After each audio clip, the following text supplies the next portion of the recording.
Salve, selamat malam. Perkenalkan, nama saya Marisa Francisca Garsi. Di video kali ini saya akan menjelaskan tentang sejarah gereja Indonesia. Sejarah itu sendiri adalah ilmu yang mempelajari tentang peristiwa-peristiwa yang telah terjadi di masa lalu, baik itu peristiwa politik, sosial, ekonomi, budaya, dan lain-lain. Nah, dalam bahasa Inggris, sejarah disebut history, yang berasal dari kata Yunani historia, yang berarti penyelidikan dan atau pengetahuan. Berikut beberapa tujuan sejarah. Yang pertama, mengenal dan memahami peristiwa-peristiwa yang telah terjadi di masa lalu. Dua, mempelajari dan menganalisis penyebab dan akibat dari peristiwa-peristiwa tersebut. Tiga, mengambil pelajaran dan hikmah dari peristiwa-peristiwa yang terjadi di kehidupan masa kini dan masa depan. Manfaat sejarah yaitu: satu, membantu kita memahami identitas dan jati diri kita sebagai bangsa dan negara. Dua, membantu kita mempelajari dan mengambil pelajaran dari kesalahan-kesalahan di masa lalu.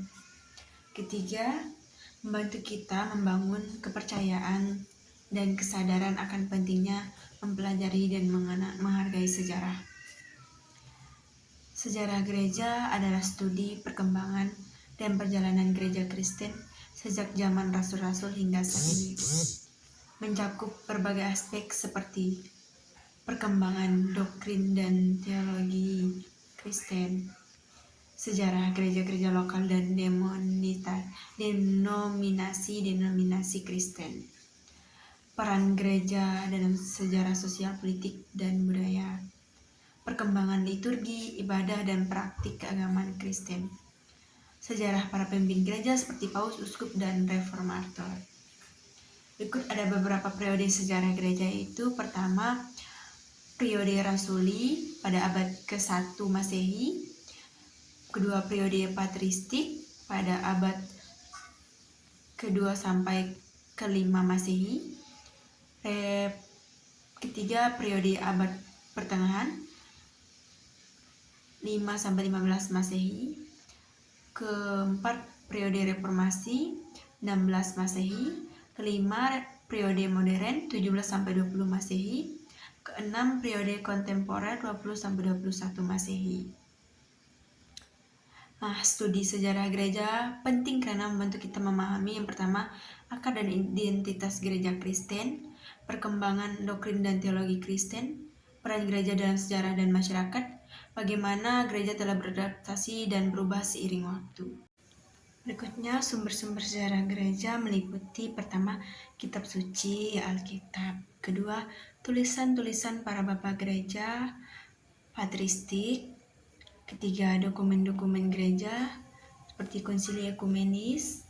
Keempat, sejarah-sejarah gereja Eusebius. Kelima, arkeologi dan epigrafi.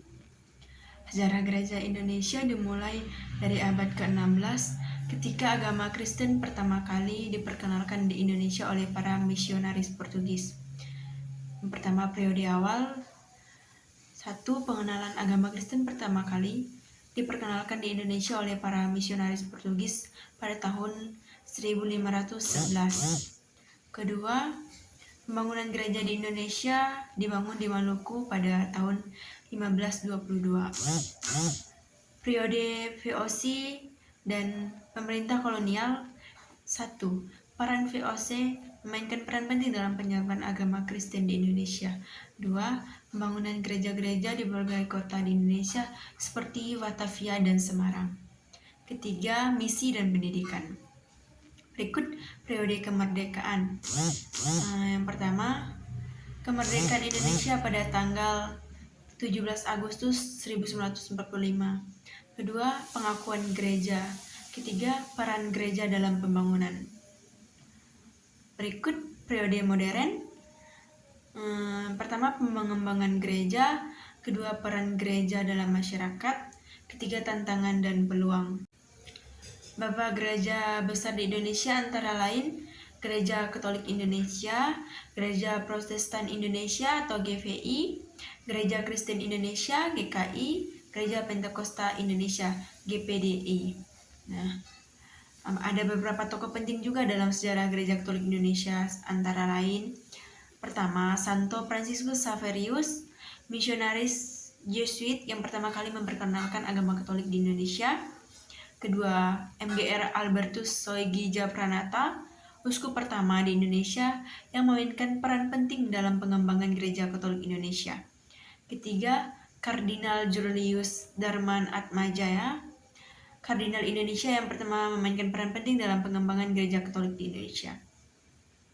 Sekian materi penjelasan dari sejarah Gereja Indonesia. Tuhan Yesus memberkati. Salve.